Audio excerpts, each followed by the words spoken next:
ये कहानी ज़्यादा पुरानी भी नहीं और नई भी नहीं। एक शहर में एक खूबसूरत छोटी सी लड़की रहती थी जिसका नाम था मैरी। उस दिन चारों तरफ क्रिसमस का जश्न था। वो बच्ची सड़क के किनारे माचिस की तीलियों के डब्बे लेकर चल रही थी। कुछ डिब्बे उसकी जेब में भी थे। बर्फीला मौसम होने के कारण उसके खूबसूरत घुंघराले बालों में बर्फ जम रही थी। वो सुबह से चली जा रही थी, फिर भी उसका एक भी माचिस का डिब्बा नहीं बिका था। उसने रास्ते में सभी आने जाने वालों को माचिस बेचने की बहुत कोशिश की, लेकिन किसी ने भी उसकी तरफ ध्यान नहीं दिया। यही नहीं, कई लोग होटल में तरह तरह के स्वादिष्ट भोजन कर रहे थे, जहां टेबल भी मोमबत्तियों से सजा हुआ था। यह देखकर उसे भी जोरों की भूख लगी, क्योंकि उसने सुबह से कुछ नहीं खाया था।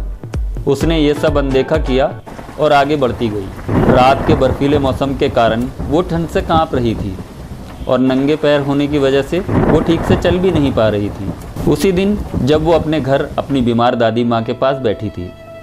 मेरी बेटा, क्या तुम आज मार्केट में माचिस के डिब्बे बेचने जाओगी, ताकि हम उससे खाने का कुछ सामान खरीद सकें? नहीं माँ, बाहर बहुत ठंड है। तुम अपनी बकवास बंद करो। जाओ, जाकर सारी माचिस के डिब्बे बाजार में बेच कर आओ, और तब तक वापस मत आना जब तक सारी माचिस के डब्बे बिक नहीं जाते। जाओ मेरी प्यारी बच्ची, वरना ये तुम्हें फिर मारेगा। मुझे बहुत अफसोस हो रहा है कि मेरा बेटा इतना जालिम है। रो मत दादी माँ, मैं जाऊंगी। मैरी ने कुछ माचिस के डिब्बे अपनी जैकेट की जेब में रखे और माँ की चप्पल पहनकर चल पड़ी। उसने जी जान से लोगों को माचिस बेचने की कोशिश की, लेकिन कोई भी माचिस खरीदने के लिए तैयार नहीं था। अंधेरा छा रहा था और मैरी को बहुत भूख लग रही थी। लेकिन तब उसे अपने पिता की याद आई और वो फिर से आगे बढ़ने लगी और राह चलते एक आदमी से टकरा गई। ओह, माफ करना बच्ची। कोई बात नहीं, क्या आप मुझसे माचिस खरीदेंगे? नहीं मेरी नन्ही परी, मुझे इसकी जरूरत नहीं है। और वह आदमी आगे बढ़ गया। मैरी को एहसास हुआ कि उसके पैरों में चप्पल नहीं है, और तब पता चला कि उसकी एक चप्पल टूट गई है और दूसरी चप्पल गटर में फंस गई है। उसने चप्पल को निकालने की कोशिश की, मगर वो और अंदर चली गई। मैरी ने नंगे पैर ही चलने का फैसला किया। फिर उसने देखा उसके माचिस के डिब्बे सही सलामत हैं। मैरी ने फिर से माचिस बेचने की कोशिश की, लेकिन कोई फायदा नहीं हुआ। थकी हारी मैरी आराम करने के लिए दो मकानों के बीच बैठ गई। ठंड की लहर और जोरों से चलने लगी।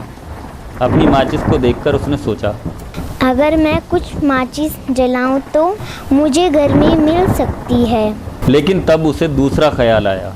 पर पापा को पता चला तो वो मुझ पर गुस्सा करेंगे। लेकिन कांपती हुई सर्दी ने उसे फिर से सोचने पर मजबूर किया।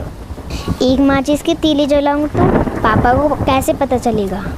उसने हिम्मत करके एक माचिस की तीली निकाली और जला ली, और देखते ही देखते माचिस की तीली एक लोहे के बड़े स्टोव में बदल गई। मैरी को कुछ गर्माहट महसूस हुई। वो अपने दोनों हाथों को स्टोव से सेकने लगी। मैरी बहुत खुश थी, लेकिन तभी बर्फ की एक बूंद माचिस की तीली पर गिरी और तीली बुझ गई। वो बहुत परेशान हो गई और ठंड के मारे कांपने लगी। उसे फिर से ख्याल आया। उसने फिर से माचिस की एक डिब्बी निकाली और एक माचिस की तीली जलाई। तीली के जलते ही उसे सामने वाले घर में एक परिवार खाने की टेबल पर बैठा हुआ दिखाई दिया। टेबल पर बड़े स्वादिष्ट पकवान थे। पूरा परिवार बहुत खुश था। टेबल पर चिकन का एक बड़ा सा टुकड़ा रखा था। वो उसे अपनी तरफ आते दिखा। उसने जैसे ही उसे पकड़ने की कोशिश की, उसकी तीली बुझ गई और वो ज़्यादा दुखी हो गई। अब वो सोचने लगी कि अब मैं क्या करूं।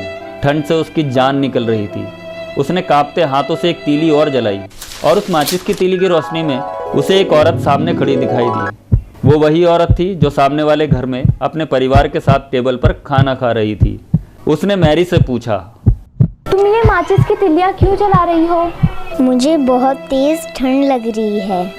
मैं यहाँ पर माचिस के डिब्बे बेचने आई थी और अभी तक माचिस की एक भी डिब्बी नहीं बिकी।